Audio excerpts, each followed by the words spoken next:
Olá, estamos juntos mais uma vez, iniciando. Esperar um momento pessoal entrar conosco.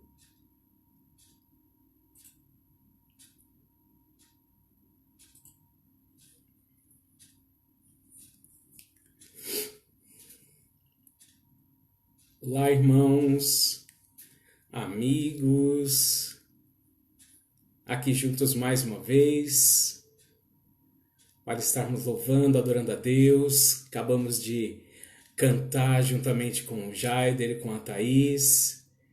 Foi maravilhoso, foi realmente edificante cantar com esses irmãos, louvar ao Senhor, engrandecer o nome dEle.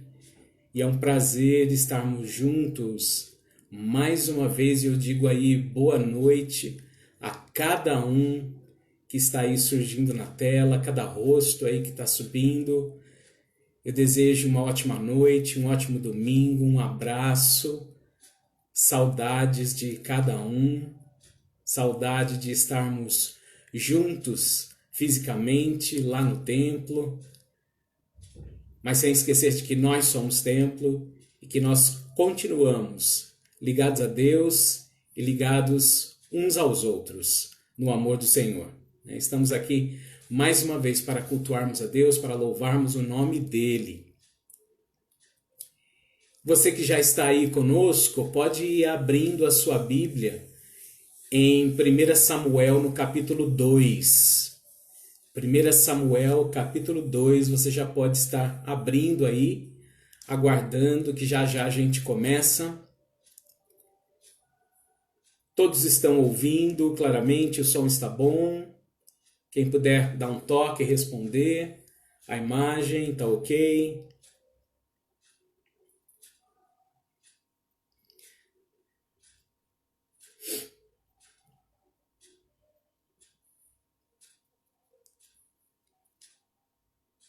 Domingo agradável que nós estamos passando, lembrando das preciosas mães. Então também eu quero desejar agora um feliz Dia das Mães a cada uma que está aqui conosco, outras mães que também porventura não estejam agora no momento, demais mães que possam estar sendo alcançadas através dessa mensagem, porque o pessoal vai compartilhando aí o link.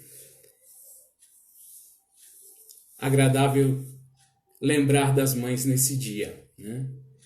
E eu me lembro da minha também, já não está mais conosco, né? Já não está mais aqui, já está com o Senhor, tenho certeza disso, porque também aprendi do Evangelho com ela, né? Com ela, com meu pai, na nossa casa. E é gratificante nós podermos homenagear as mães. E, acima de tudo, agradecer ao nosso Deus, né, que nos trouxe mães, que criou a mulher, criou homem e mulher, e a partir deles forma famílias. Que bom! Vamos ler o texto então? O que nós propomos para hoje é o texto que está em 1 Samuel, capítulo de número 2, dos versículos 1 a 10. Vou estar fazendo a leitura e a gente pode aí ouvir e acompanhar, cada um na sua casa.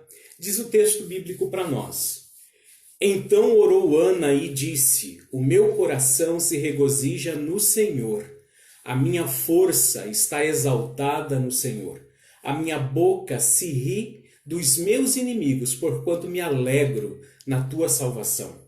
Não há santo como o Senhor, porque não há outro além de ti, e rocha não há nenhuma como o nosso Deus. Não multipliqueis palavras de orgulho, nem saiam coisas arrogantes da vossa boca, porque o Senhor é o Deus da sabedoria e pesa todos os feitos na balança. O arco dos fortes é quebrado, porém os débeis cingidos de força.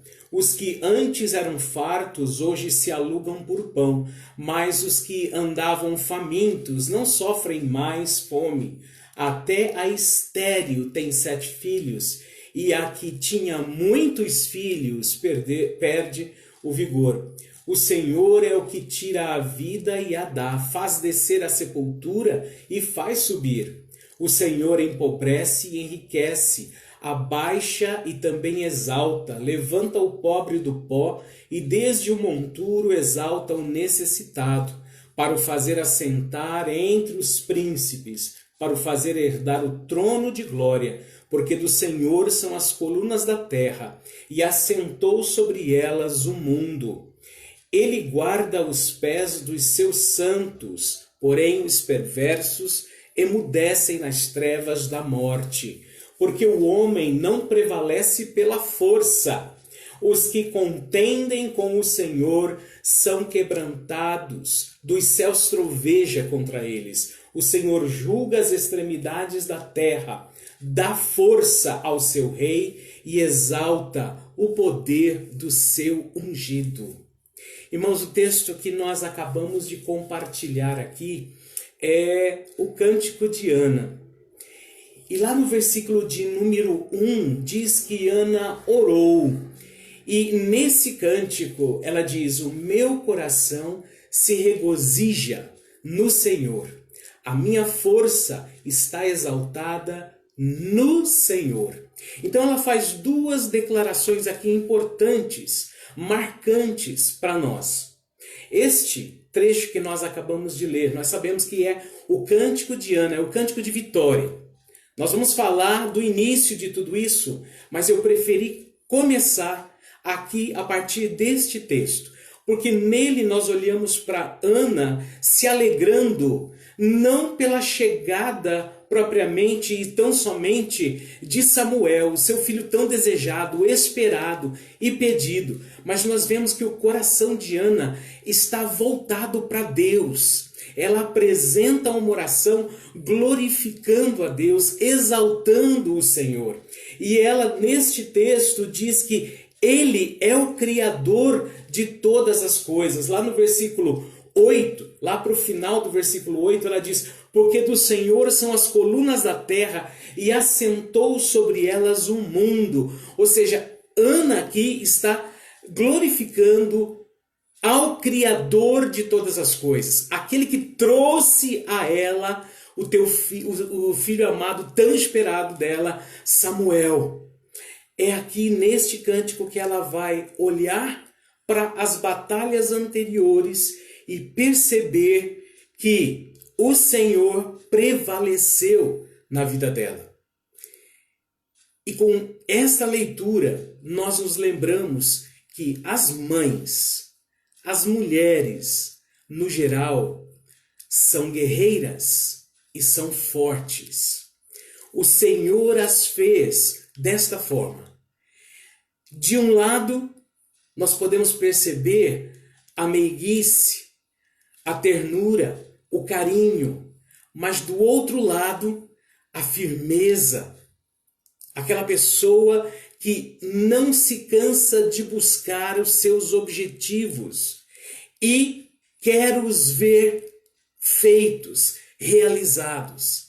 Ana foi esta mulher e com certeza todas aquelas que servem a Deus têm esta força, porque nós podemos perceber que Ana aqui, ela reconhece que essa fortaleza interior que ela teve para vencer todos os momentos da vida dela veio do alto. Então todas as mulheres que servem ao Senhor, elas devem ter esta clareza, que a força delas vem do Senhor. Este texto que nós acabamos de ler aqui, ele está ali para nós no livro de Samuel, né? 1 Samuel. Esse livro foi escrito provavelmente por um oficial da corte, porque a gente percebe lá no capítulo de número 25 que Samuel ele morre. Então provavelmente quem escreveu, quem preservou toda esta história para nós foi alguém ali ligado à corte, um oficial da corte. Este escrito, ele se deu entre 1100 a.C. ou 1000 a.C. É um período logo após os juízes e o início também da monarquia em Israel. Então, é uma história que acontece, né, da saída de um momento que nós conhecemos como o período dos juízes e a entrada, então, da monarquia, dos reis de Israel. O início do livro, ele fala do nascimento do profeta Samuel, lá no capítulo de número 1. E ali é colocado para nós a família, né, a família de Samuel. A família de Samuel tem ali pai Eucana, mãe Ana e a rival de Ana, a segunda esposa, Penina.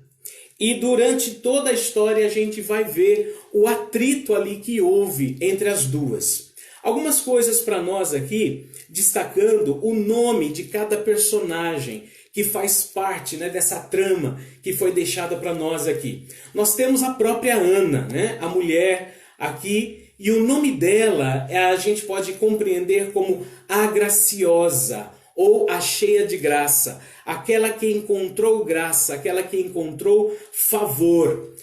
Temos Eucana, o esposo dela, e o nome ele também pode ser compreendido como eu o pedi ou eu o roguei ao Senhor. Provavelmente a mãe de Eucana teve uma história em que ela também pode ter rogado um filho ao Senhor e chegou Eucana e ela deu este nome. Temos ali a rival na família, Penina, né? Essa personagem ali tem como significado o nome de pedra preciosa. Se bem que, pelo contexto que a gente percebe ali da atuação dela, ela talvez tenha sido mais uma pedra no sapato do que honrou o nome que tinha como pedra preciosa. Temos Eli, o sacerdote lá da cidade de Siló, e o nome dele significa Deus é o Altíssimo, Deus é grande, né? Deus está nas alturas. E temos aqui o personagem principal, que é o filho que Ana tanto pedia, que é Samuel. O nome dele a gente pode compreender como o nome de Deus, chamado de Deus, o que Deus chamou ou o que Deus ouve. E também a gente tem colocado para nós em 1 Samuel, capítulo 1, versículo 20, Ana dizendo, eu o pedi ao Senhor, eu o chamei do Senhor. Então, o nome dele tem esse significado. Alguém que foi chamado do alto, foi chamado para vir e veio como resposta do Senhor. Então, nós vemos esses personagens aí que vão estar na nossa história, né? Esse texto que a gente acabou de ler, e lá na introdução a gente comentou um pouquinho, né? Ele é chamado de a oração de Ana, ou o cântico de Ana, ou também a gente pode compreender como a oração cantada de Ana. Então, muito provavelmente, Ana orou ao Senhor aquelas palavras na forma de um cântico, colocou aquilo diante de Deus de uma forma cantada, né? Ana profere esta oração em uma visita posterior à casa do Senhor em Siló, né? E isso está lá em 1 Samuel 1:24. Após desmamá-lo, né, como combinado ali entre ela e Eucana, a gente vê isso em 1 Samuel capítulo 1, versículos 21 até o 23. Eles combinaram que depois que a criança fosse desmamada, ela então levaria e o deixaria de vez lá na cidade de Siló para morar ali e para servir ao Senhor ali junto com os sacerdotes. 1 Samuel capítulo 1, 24 a 28, a gente vê, você pode abrir aí e seguir conosco? 1 Samuel capítulo 1, versículos 24 até o 28. Diz assim, havendo-o desmamado, levou-o consigo, com um novilho de 3 anos, um efa de farinha e um odre de vinho, e o apresentou à casa do Senhor a Siló. Era o menino ainda muito criança, muito pequeno. Imolaram o novilho e trouxeram o menino a Eli. E disse ela, Ana começa a conversar agora com o Eli: Ah, meu senhor, tão certo como vives, eu sou aquela mulher que aqui esteve contigo, orando ao Senhor. Por este menino orava eu, e o Senhor me concedeu a petição que eu lhe fizera, pelo que também o trago como devolvido ao Senhor, por todos os dias que viver, pois do Senhor o pedi, e eles adoraram ali ao Senhor. Então, Ana está vivendo ali aquele momento em que ela entrega o menino para viver ali e servir ao Senhor daquele momento em diante. Ele não voltaria mais para casa, mas como nós conhecemos pela história, ela o visitaria. A Ana estaria visitando ali a Samuel, mas não conviveria mais com ele. E ela estava trazendo ao Senhor como que devolvido, ou seja, eu o chamei do alto, ele veio do alto para mim, eu tive este prazer realizado em minha vida de conceber, de ser mãe, e como gratidão e cumprindo a minha promessa, eu o devolvo agora ao Senhor, porque do Senhor ele veio, ele é do Senhor e ele volta para o Senhor. Ana, ela participava, com certeza, de um grande plano de Deus para a nação naquele momento. Porque Samuel seria aquele que traria novamente uma palavra de ordem a Israel. Uma palavra que conduziria a uma nação que estava tão desviada e confusa nos caminhos de Deus. Então Ana teve essa participação. Ela foi dentro do plano de Deus, mãe de um futuro profeta. E esse cântico de alegria é um cântico de alegria pós-batalha. Mas onde se inicia essa batalha? Nós mencionamos isso, lá no capítulo 1, dos versículos 1 até o 19. Então nós vemos aqui o motivo de nós hoje, aqui nesta mensagem, estarmos chamando Ana de uma mulher de coragem e força. Ana se mostra forte e corajosa. Mas agora aqui a gente tem que parar um pouquinho e falar a respeito desta força e dessa coragem de Ana. Porque quando nós lemos a história, nós percebemos uma mulher que em si é frágil, está vivendo um momento de dores, está vivendo um momento de amargura, de aperto no coração, atritos acontecem dentro de sua própria casa com a rival, mas a força de Ana, como nós já mencionamos anteriormente, ela vem do Senhor. Então, muitas vezes, quando nós parecemos de uma maneira ou outra, por causa das nossas emoções, dos nossos sentimentos, como sendo uma pessoa, quem sabe, frágil, fraca ou confusa, mas se nós temos a presença do Senhor, confiamos nele, temos fé no Senhor, nós passamos os momentos de luta e de batalha com força, com foco, com visão. Não nos afastamos do propósito de servir a Deus e de glorificar a Deus. Essa é uma das coisas que nós temos que compreender, como nós estamos aqui chamando Ana de uma mulher de coragem e força. Porque talvez você aí, homem ou mulher, que esteja nos ouvindo, compartilhando dessa mensagem neste momento, talvez perceba em si alguns traços de fraqueza. Mas eu digo, é na fraqueza que nós somos fortes, porque a nossa força, a nossa coragem vem do Senhor. Seja forte e corajoso. Ouviu um dia lá para trás Josué da boca do Senhor. E assim ele foi, forte e corajosamente, conquistando tudo aquilo que Deus tinha proposto, não só para a vida dele, como para a vida de todo o povo.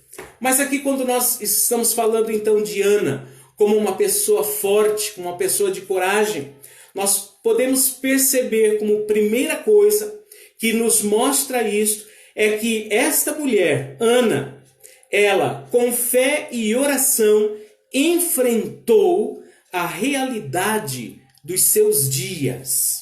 Olha lá em 1 Samuel, no capítulo 1, o versículo de número 3. Olha lá, diz o versículo de número 3.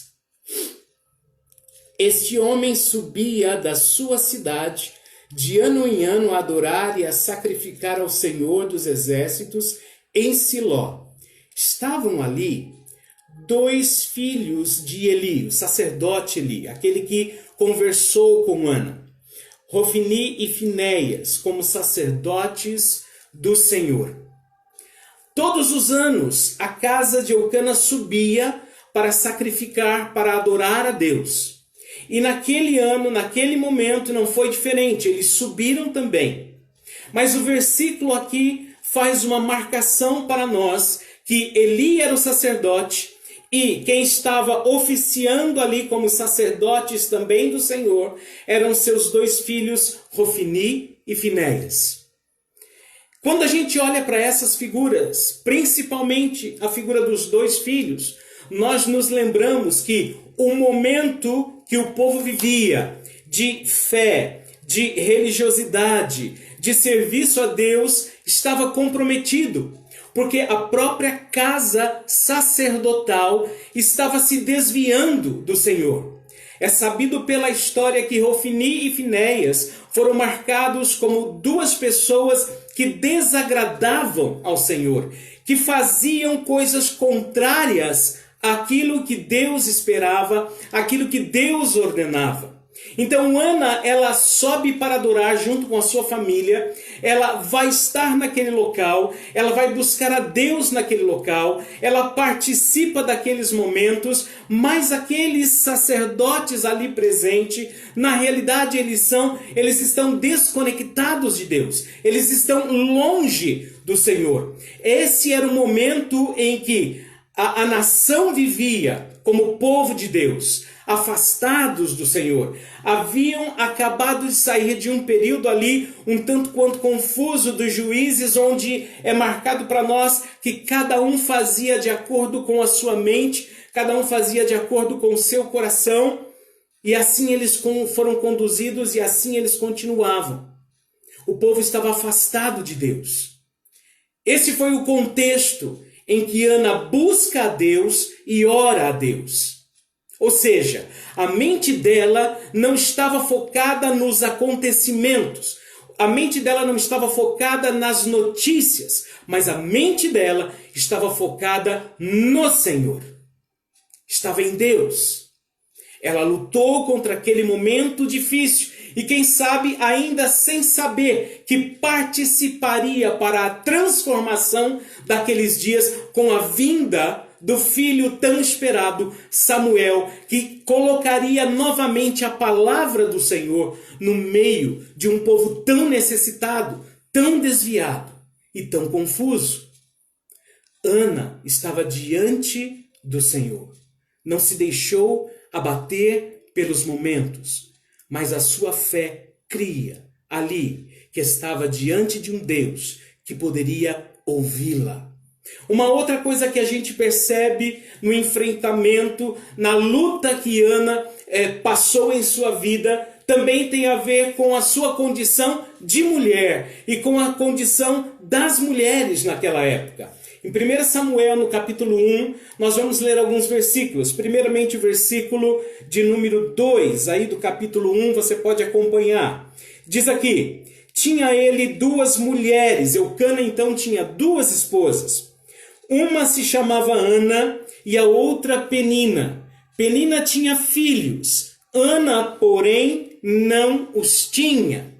Primeira coisa que ela enfrenta aqui, primeira situação da condição das mulheres naquela época que a gente pode levantar é que, provavelmente, muito provavelmente, pelo fato dela não gerar filhos, Eucana trouxe para si uma segunda esposa.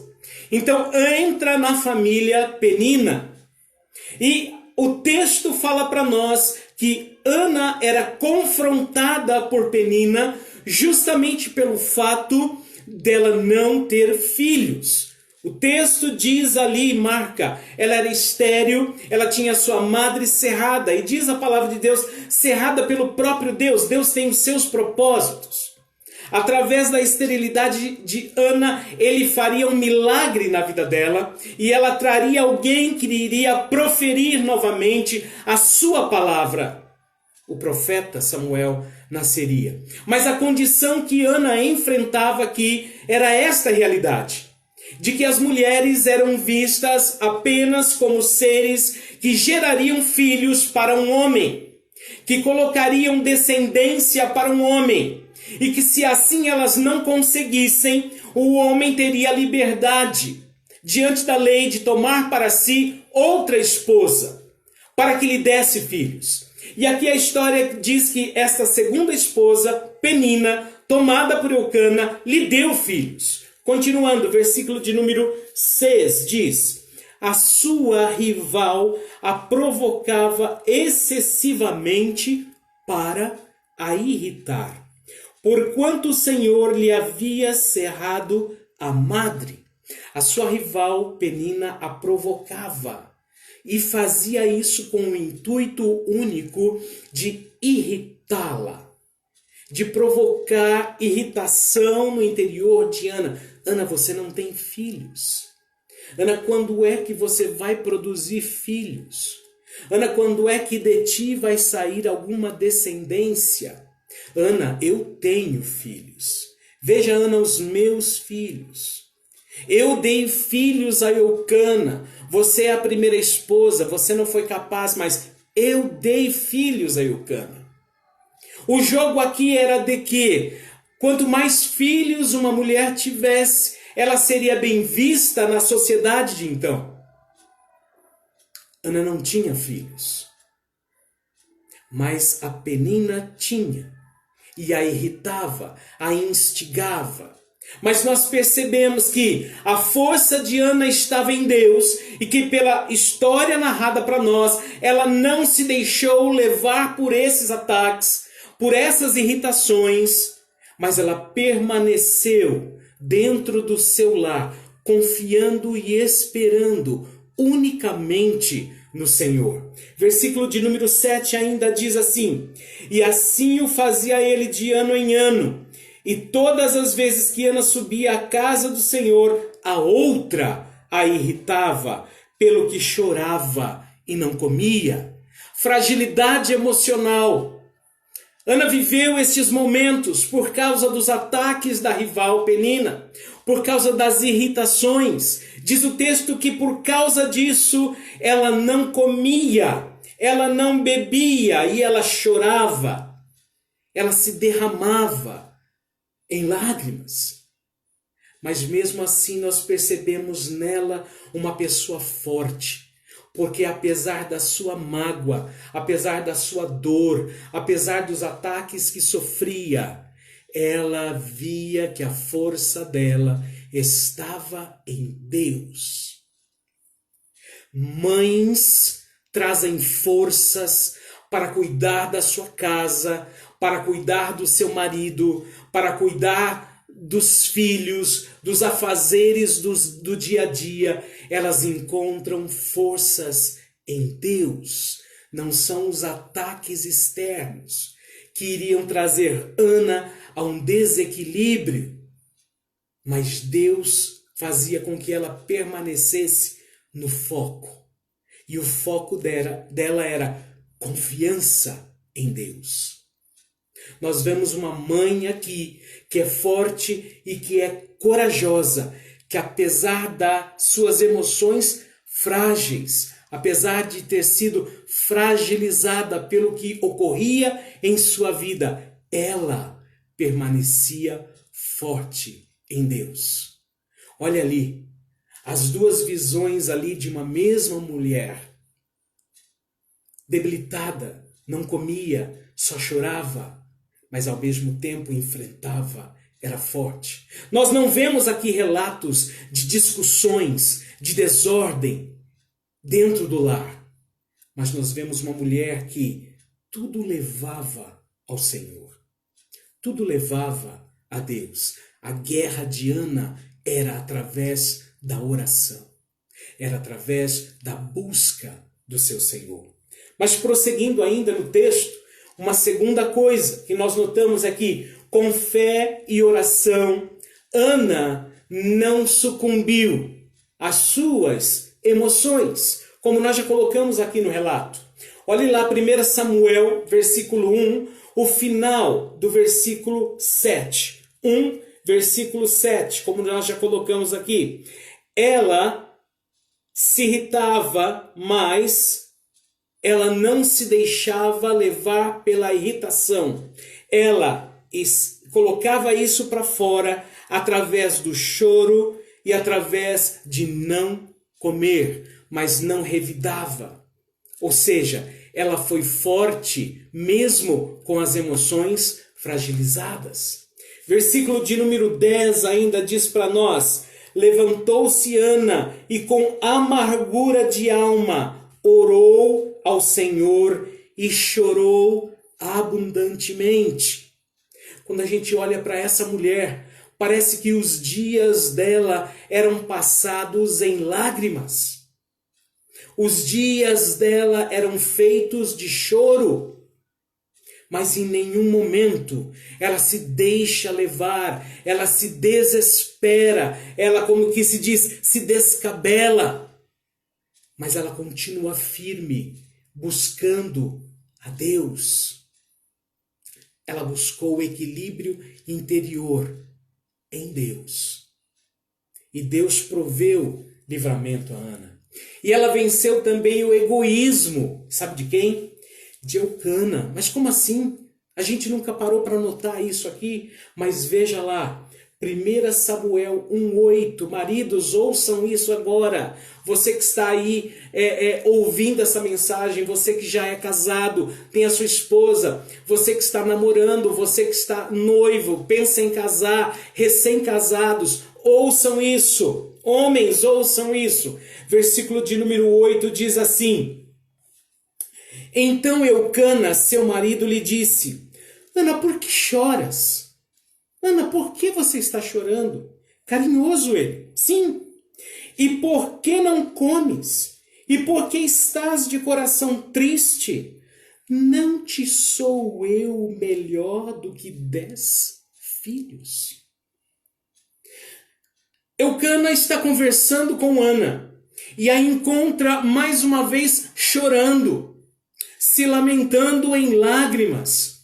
E a atitude de Eucana quando olha para Ana com aquela aflição de alma, e ele já sabia o motivo, é porque ela desejava filhos, ela queria dar filhos, descendência a seu esposo. Eucana olha para Ana e diz: Ana, por que é que você está chorando? Eu não sou melhor para você do que 10 filhos.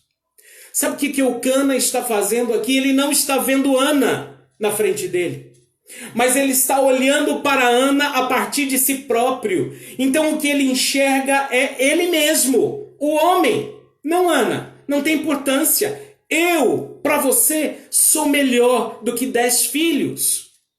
Ele não entra nas emoções de Ana. Ele não vai fundo para discutir os motivos. Mas ele simplesmente se coloca na condição daquele que olha para a esposa para se enxergar.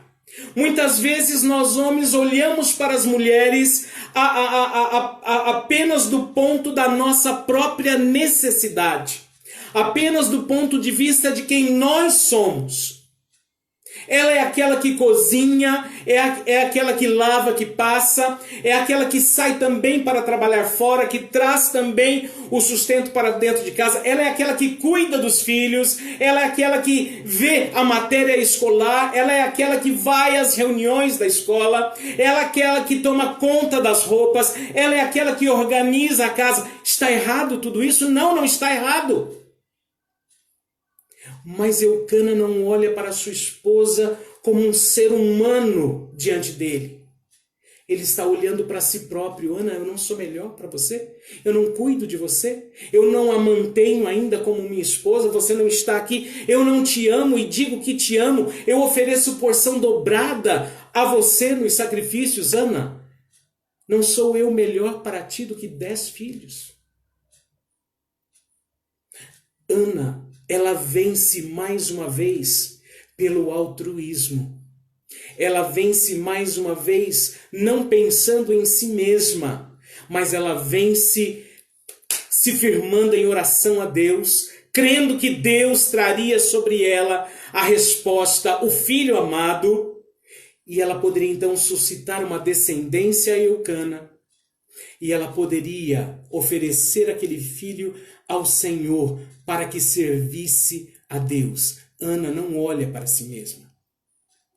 Ana está olhando para o Senhor que está acima dela. Este filho vai me trazer alegria, este filho vai me proporcionar o sentimento de maternidade, de ser mãe. Vou ter prazer com isso, vou descobrir o que é isso, vou saber o que é ter um filho no colo amamentar, mas este filho é do Senhor. Ana não olha para si mesma. Eucana olhou para si mesmo. Não te sou eu melhor do que 10 filhos? Mas Ana olha com altruísmo, com entrega. Ana suscita descendência, mas Ana devolve ao Senhor. A descendência que ela provê ao marido é para glorificar a Deus. Não é somente para a satisfação própria. Não é somente para a satisfação do lar, mas é para glorificar a Deus. Vamos olhar para as nossas esposas, vamos olhar dentro de casa para as mulheres, vamos olhar como seres humanos que têm identidade, que têm sentimentos, que têm um chamado de Deus. Não vamos olhá-las simplesmente a partir de nós, homens, a partir das nossas próprias necessidades.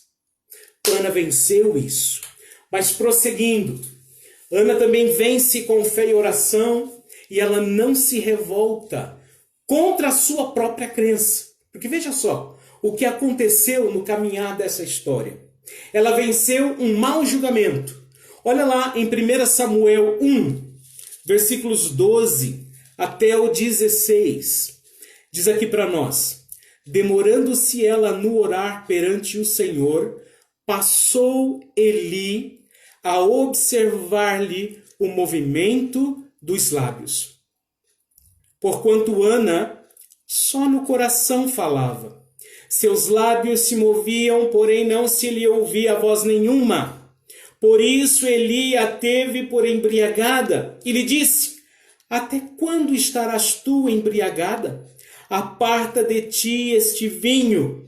Porém Ana respondeu: não, meu senhor, eu sou mulher atribulada de espírito, não bebi vinho, nem bebida forte.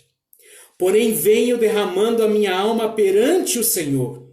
Não tenhas, pois, a tua serva por filha de Belial, porque pelo excesso da minha ansiedade e da minha aflição é que tenho falado até agora. Ana busca refúgio em Deus. Ana vai a Siló. Ana vai buscar ao Senhor. E ela está ali orando a Deus. E o sacerdote a observa, se aproxima. E vê que ela está orando. Os seus lábios se mexem. Mas ela não emite som. A oração de Ana estava dentro do seu coração. Ela subia ao Senhor do mais fundo do seu interior. Eli, ao ver aquilo, interpreta de uma outra forma. Essa mulher está embriagada. Mulher, você anda bebendo. Para com isso. Não, meu Senhor. Não sou mulher dependente de bebida forte.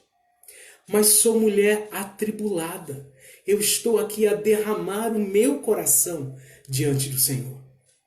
Eu estou colocando a minha alma diante do Senhor.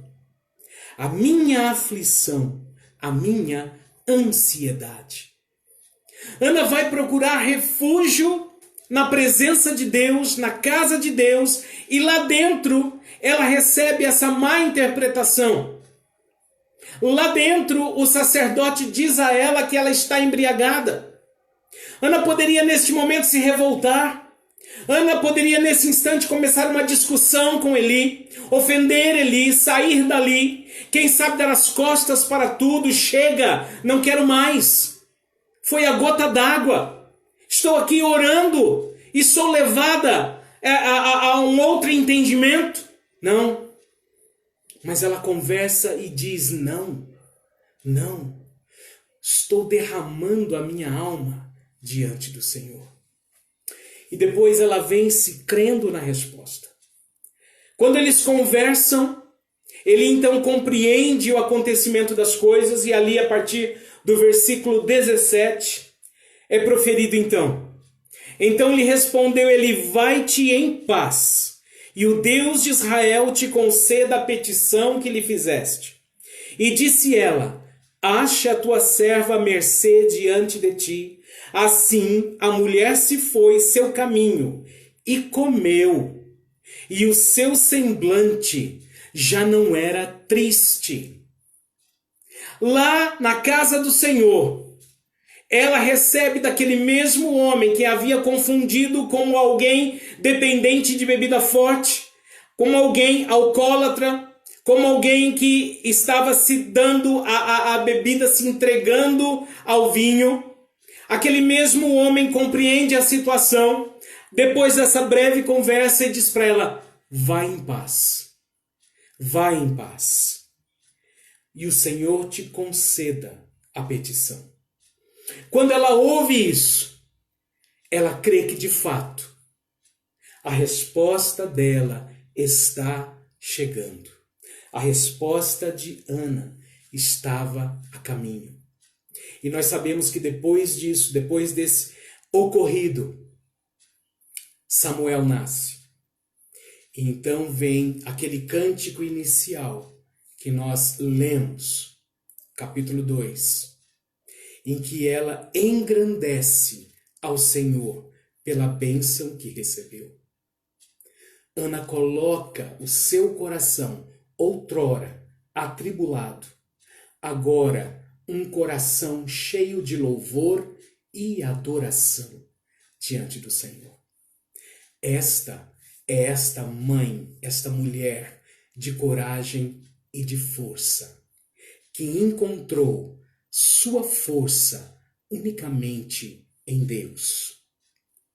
Quando nós olhamos para essa história que a gente acabou de compartilhar, nós podemos dizer sim que mulheres fortes na fé e na oração não desistem. Essa é a conclusão que a gente chega. Uma mulher disposta na mão do Senhor, ela é arma contra o império das trevas. Ela é arma contra o Senhor.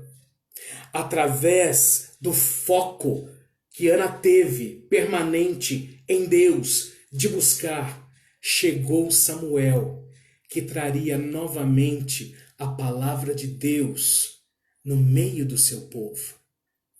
Mulheres, mães, sejam fortes na fé, focadas nas coisas do alto.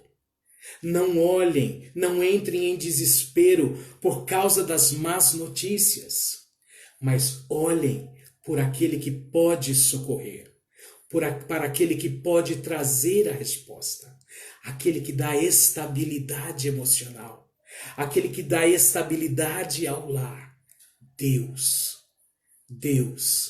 Ana foi esta mulher de coragem, e através dela veio o filho que teria em si a palavra de Deus como um profeta à nação, em um momento, em um ambiente necessitado da revelação de Deus.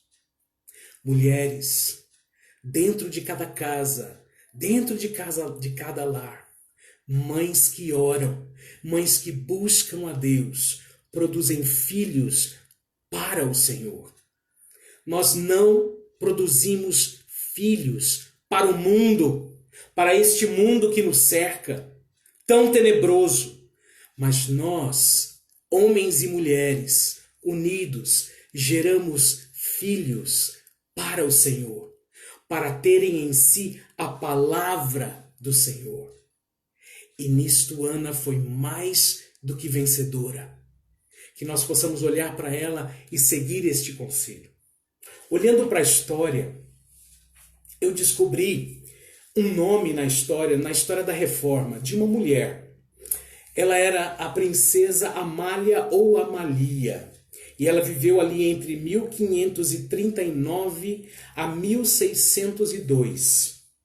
Foi regente de uma região no Baixo Reno, na Europa Central. Região denominada hoje de Grande Leste. E a capital Estrasburgo.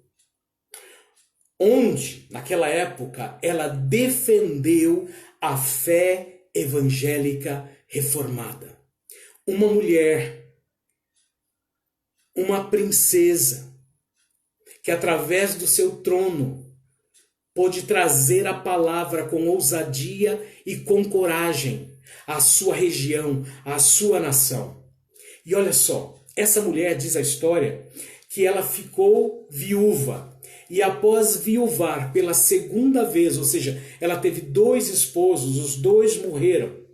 Após ela viuvar pela segunda vez, ela acolheu crianças para ensinar o Evangelho. Desconhecida na história, talvez. Mas uma pessoa que foi usada por Deus. Acolheu crianças. Demonstrou a elas carinho, amor, afetividade. A sua figura maternal para aquelas crianças com propósito de ensinar o Evangelho. Mães, sejam fortes nesta missão de ensino do Evangelho aos seus filhos. Desafios para as mulheres, mães ou não. Deus lhes deu a capacidade da afetividade e do consolo mais afloradas. Usem isso em sua expressão de fé e não desistam de fazer o bem. Sejam quais forem as ocorrências externas, mas não desistam, tenham foco. Deus tem um propósito especial para cada uma de vocês. Até o próprio Deus chegou a comparar Ele, nessa questão do consolo, a vocês, mulheres. Lá em Isaías 66:13, Deus diz: como alguém a quem sua mãe consola, assim eu vos consolarei, e em Jerusalém vós sereis consolados. Olha que privilégio, o próprio Deus, o Criador, o Senhor de Ana. Ele comparou a capacidade das mulheres de trazerem consolo a Ele próprio, quando consola o seu povo. Ele recolhe o seu povo para debaixo de si, como se ele fosse uma galinha que recolhe os seus pintinhos para debaixo das suas asas na hora de dormir. Nós encontramos abrigo em um Deus que nesse momento ele olha para as mulheres e diz: eu consolo, eu abrigo, eu conforto, eu cuido como elas. E para nós homens, desafio: não sejamos egoístas e machistas. Olhemos para as nossas esposas, mães e irmãs em Cristo, a partir da ótica dos céus, não a nossa. A nossa, muitas vezes, precisa ser limpa. Mas olhemos para elas com a ótica dos céus, criadas por Deus e filhas de Deus, pessoas únicas e com força toda especial, chamadas a servirem ao Senhor ao nosso lado, merecem nosso amor, respeito, consideração e carinho. Que o Senhor esteja sobre cada família neste momento, sobre cada lar, sobre cada mãe, cada mulher, cada avó, cada tia, abençoando, encorajando, fortificando. Essa é a nossa oração. E sobre nós, homens, trazendo dos céus a ótica correta para olharmos para a mulher que você, homem casado, tem ao seu lado, a mulher que você, jovem, que está namorando ou noivando, tem ao seu lado. Precisamos delas. Deus as fez, Deus as trouxe, Deus as capacitou e elas seguirão em frente. No nome do Senhor Jesus nós oramos, que o Senhor Pai dos altos céus envie uma bênção toda especial envolvendo cada mulher neste momento, cada mãe, cada esposa, cada avó, cada tia, cada filha. Senhor, que elas sintam a tua mão indo no mais profundo, retirando toda dor, todo peso, toda mágoa. E que no nome do Senhor Jesus, elas sejam fortalecidas dos altos céus. Nós pedimos isso no nome do Senhor Jesus Cristo. Amém. E povo de Deus, ide em paz, debaixo da bênção de um Deus poderoso, que se revela em três, Pai, Filho e Espírito Santo. Ide em paz e proclamem as boas novas dos céus. Amém.